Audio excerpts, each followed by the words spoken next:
Hey friends, welcome back my channel Study After Marriage. तो friends, आज आप लोगों के लिए हम लेके आ गए हैं सेट डी का बाल विकास या शिक्षा शास्त्र की आंसर के साथ आप लोगों को पूरे क्वेश्चन करवाएंगे। तो फ्रेंड्स, आप लोगों ने सीटेट का पेपर दे दिया है। अगर आप लोगों का डाउट है कि आपके कौन से क्वेश्चन सही हैं, कौन से क्वेश्चन सही नहीं हैं, तो आप लोग इसका अच्छे से यहाँ से आंसर की मैच कर पाएंगे। तो चलिए फ्रेंड्स, हम आप लोगों को इसके आंसर के क्वेश्चन आंसर करते हुए चलेंगे। फ्रेंड्स, हम सारे आंसर नहीं पढ़ेंगे, लेकिन जो सही आंसर है उन्हीं को पढ़ते हुए चलेंगे। तो चलिए फ्रेंड्स, आगे बढ़ते हैं और लेते हैं सेशन का पहला क्वेश्चन और आंसर के करते हुए चलेंगे फ्रेंड। चलिए फ्रेंड्स, पहला क्वेश्चन ले लेते हैं।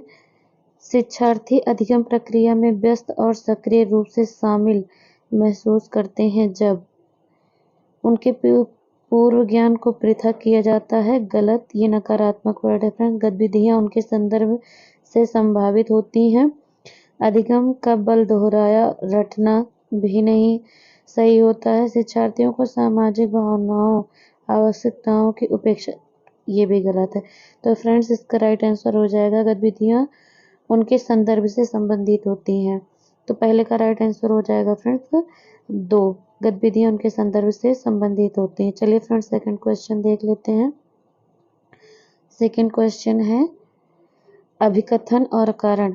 शिक्षकों को कक्षा में प्रभावी संज्ञान निश्चित करने के लिए बच्चों को संवेगात्मक सहारा देना चाहिए। सही बात है फ्रेंड्स।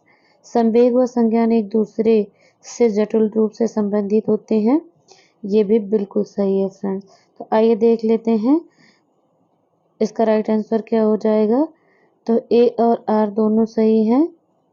ए की आर सही व्याख्या करता है, तो इसका राइट आंसर भी सेकंड हो जाएगा। तो चलिए फ्रेंड्स, आगे बढ़ते हैं, लेते हैं सेशन का तीसरा क्वेश्चन। आमतौर पर सीखने की क्षमता या अक्षमता या कठिनाइयों वाले बच्चों में अपनी भावनाओं को नियंत्रित करने में समस्या होती है। तो इसका राइट आंसर हो जाएगा फ्रेंड्स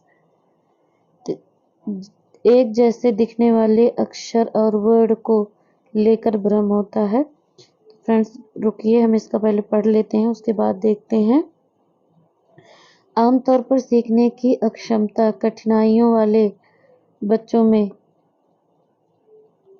फ्रेंड्स का राइट आंसर 4 हो जाएगा। एक जैसे दिखने वाले अक्षर और वर्ड को लेकर भ्रम हो जाता है। तो इसका राइट आंसर डी हो जाएगा, यानी कि 4th हो जाएगा।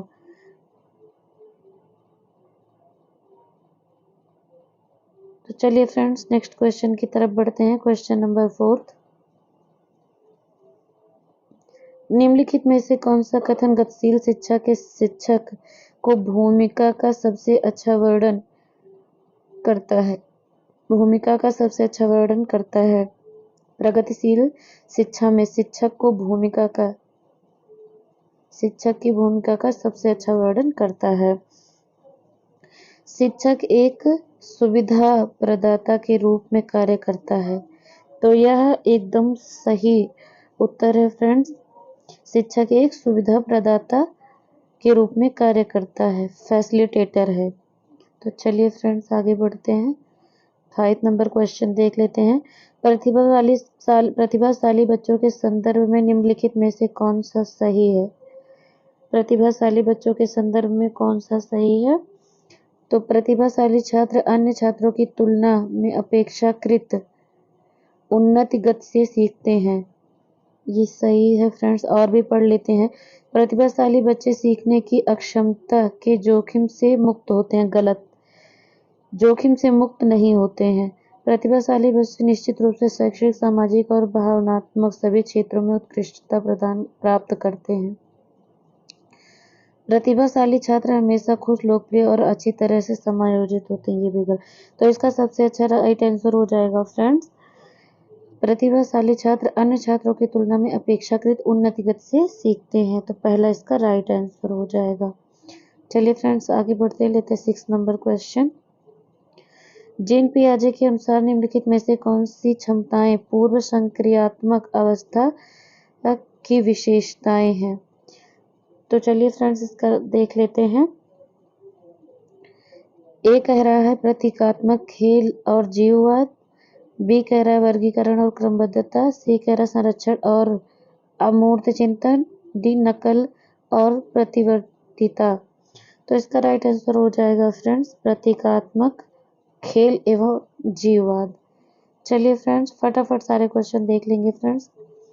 आलोचनात्मक सोच वाले प्रश्न पूछने का प्रथम उद्देश्य क्या है? आलोचनात्मक सोच वाले प्रश्न पूछने का प्रथम उद्देश्य क्या है? 7 नंबर क्वेश्चन देख लेते हैं। तो इसका राइट आंसर हो जाएगा फ्रेंड्स ऑप्शन नंबर डी, उच्च स्तरीय सोच और समस्या समाधान कौशल को बढ़ावा देना। तो ये इसका राइट आंसर हो जाएगा फ्रेंड्स। चलिए फ्रेंड्स आगे बढ़ते हैं। 8 नंबर क्वेश्चन देख लेते हैं। आनुवंशिकता पूरी तरह से एक व्यक्ति के या की डैश को निर्धारित करता है। डैश को निर्धारित करता है। तो चलिए फ्रेंड्स देख लेते हैं इसका राइट आंसर क्या हो जाए। सेक्स, जेंडर, शैक्षणिक सफलता, सीखने की शैली। तो फ्रेंड्स इसका राइट आंसर क्या हो जाएगा ये देख लेते हैं। तो इसका सेक्स, शैक्षिक सफलता और सीखने की शैली, ये 4th नंबर आंसर राइट हो जाएगा। चलिए फ्रेंड्स आगे बढ़ते हैं। 9 नंबर क्वेश्चन देख लेते हैं। बच्चों की लंबाई और वजन में वृद्धि किसका कारण है? बच्चों की लंबाई और वजन में वृद्धि किसका कारण है? संज्ञानात्मक परिवर्तन, मात्रात्मक परिवर्तन, गुणात्मक परिवर्तन, भावात्मक परिवर्तन। तो इसका राइट आंसर हो जाएगा फ्रेंड्स मात्रात्मक परिवर्तन। चलिए फ्रेंड्स आगे बढ़ते हैं। 10 नंबर क्वेश्चन, लेव वाइगोत्स्की के अनुसार बच्चे अपने स्वयं के व्यवहार को किस प्रकार नियंत्रित करते हैं? तो इसका राइट आंसर हो जाएगा फ्रेंड्स आत्मवाक के प्रयोग से।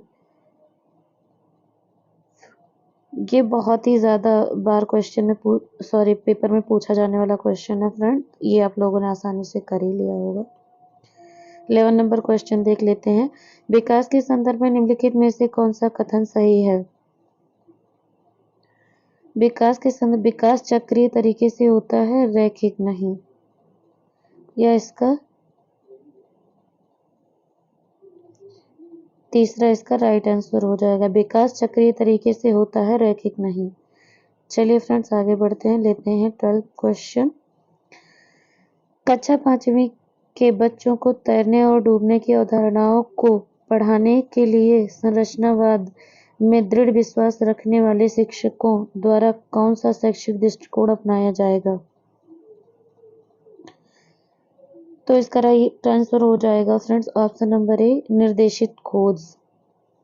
निर्देशित खोज इसका राइट आंसर हो जाएगा। कक्षा 5वीं के बच्चों को तैरना और डूबने की अवधारणाओं को पढ़ाने के लिए संरचनावाद में दृढ़ विश्वास रखने वाले शिक्षकों द्वारा कौन सा शैक्षिक दृष्टिकोण अपनाया जाएगा? तो इसका राइट आंसर निर्देशित खोज हो जाएगा फ्रेंड्स। चलिए फ्रेंड्स आगे बढ़ते हैं। लेते सेशन का नेक्स्ट क्वेश्चन। विभिन्न जेंडर व्यवहार के बारे में पूर्व कल्पित सामान्यीकरण क्या कहलाते हैं? तो इसका राइट हो जाएगा फ्रेंड्स जेंडर रूढ़िबद्धता। जेंडर रूढ़िबद्धता।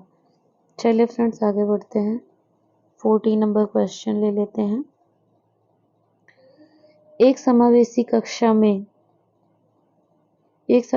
कक्षा में सभी बच्चों को कक्षा की गतिविधियों तक पहुंच है और वे कक्षा की क्रिया में शामिल हैं। तो इसका राइट आंसर फ्रेंड्स यही हो जाएगा।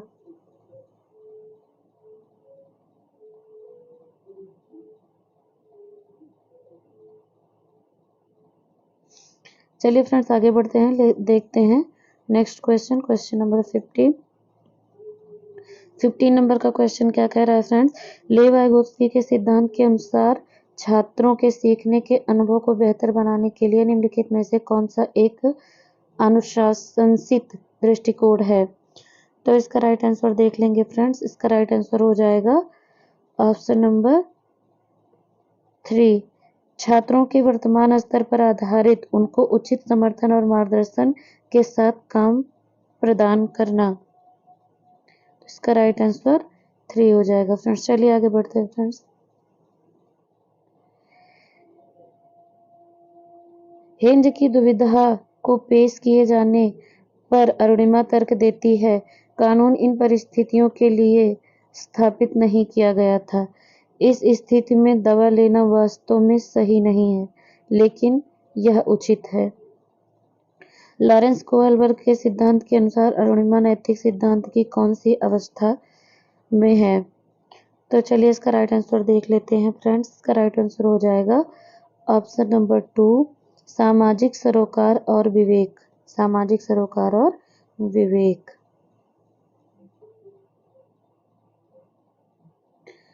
गणित में अपने खराब अंकों के बारे में बात करते हुए अवि कहता है, मुझे अंकों की समझ नहीं है। अब अपने प्रदर्शन कारण किसको ठहरा रहा है? अपने प्रदर्शन का कारण किसको ठहरा रहा है? तो आइए फ्रेंड्स इसका राइट आंसर देख लेंगे। इसका राइट आंसर होता है योग्यता का अभाव। योग्यता का अभाव हो जाएगा इसका राइट आंसर। तो नेक्स्ट क्वेश्चन है फ्रेंड्स, अभिकथन और कारण। जबकि कुछ बच्चे 12 महीना की उम्र में बड़बड़ाना और 2 शब्दों का वाक्य बोलना शुरू कर देते हैं और कुछ 20 महीने की उम्र तक ऐसा नहीं करते हैं।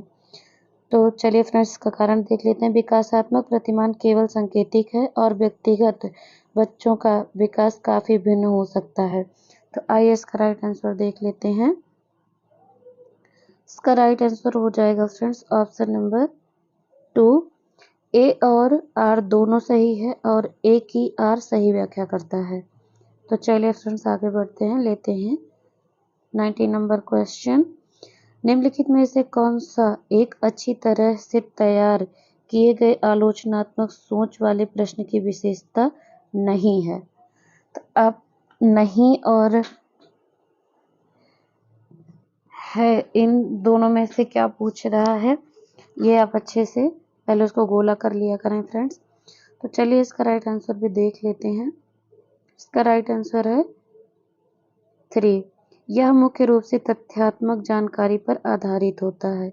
यह मुख्य रूप से तथ्यात्मक जानकारी पर आधारित होता है। चलिए फ्रेंड्स आगे बढ़ते हैं। ये भी अभिकथन वाला क्वेश्चन है। शिक्षकों को बच्चों के साथ काम करते समय लगातार अपने स्वयं के दृष्टिकोण और पूर्वाग्रहों की जांच करनी चाहिए। इसका कारण क्या कह रहा है? समस्या समाधान की प्रक्रिया कार्यात्मक स्थिरता से बाधित है। तो आइए इसका राइट आंसर देख लेते हैं फ्रेंड्स। इसका राइट आंसर हो जाएगा ऑप्शन नंबर सी, यानी कि 3। Option number 3। Friends A B C कहने की आदत पड़ गई है तो सी ही निकल जाता है, ऑप्शन नंबर 3। ए और आर दोनों सही है, लेकिन ए की आर सही व्याख्या नहीं करता है। तो चलिए फ्रेंड्स आगे बढ़ते हैं। ये भी अभिकथन वाले क्वेश्चन है फ्रेंड्स। विविध सांस्कृतिक पृष्ठभूमि के छात्रों की जरूरतों को पूरा करने के लिए कक्षा शिक्षण को सांस्कृतिक रूप से उत्तरदायी होना चाहिए। ये हो गया अभिकथन। कक्षा में समता केवल मानकीकृत पाठचर्या व आकलन के द्वारा सुनिश्चित नहीं की जा सकती। तो इसका राइट आंसर आइए देख लेते हैं फ्रेंड्स क्या हो जाएगा। इसका राइट आंसर हो जाएगा फ्रेंड्स ऑप्शन नंबर 4। ए सही है लेकिन आर गलत है। ऑप्शन नंबर 4 राइट आंसर हो जाएगा। चलिए फ्रेंड्स आगे बढ़ते हैं। 22 नंबर क्वेश्चन देख लेते हैं। हार्वर्ड गार्डनर की दी गई बुद्धि की अवधारणा का निहितार्थ है कि क्या है? चलिए देख लेते हैं। अलग अलग आयामों में लोगों की अलग अलग योग्यताएं होती हैं। अलग अलग आयामों में लोगों की अलग अलग योग्यताएं होती हैं। तो चलिए फ्रेंड्स आगे बढ़ते हैं, लेते हैं 23 नंबर क्वेश्चन। निम्नलिखित में से कौन सी सार्थक सीखने के लिए एक प्रभावी स्मृति तकनीक नहीं है? तो चलिए फ्रेंड्स देख लेते हैं कौन सी तकनीक नहीं है। तो इसका राइट आंसर हो जाएगा फ्रेंड्स ऑप्शन नंबर रटने व दोहराने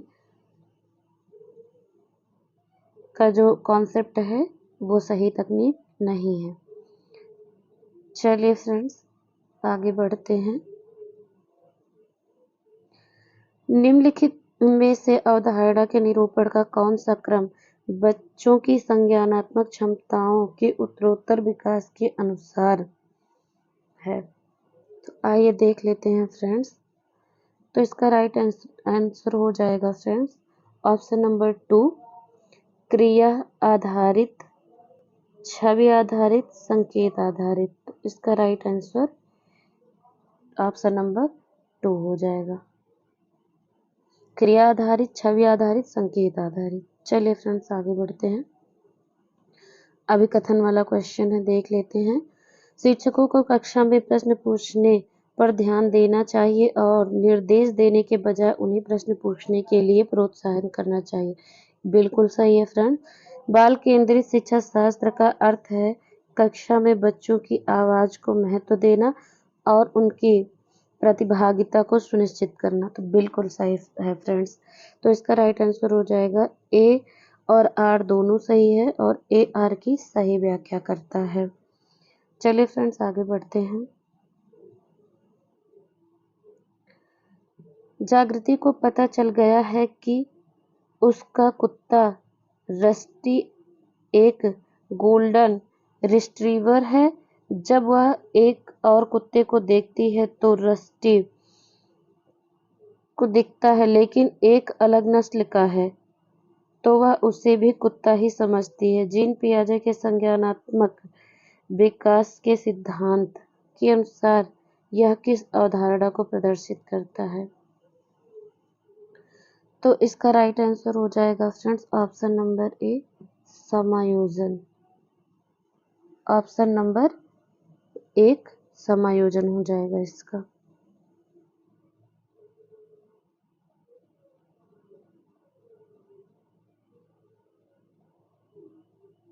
ऐसे बच्चे जिन्होंने बहुत कम उम्र में गंभीर सामाजिक अभाव का अनुभव किया है, आमतौर पर उनके विकास में देरी या बाधा उत्पन्न होती है।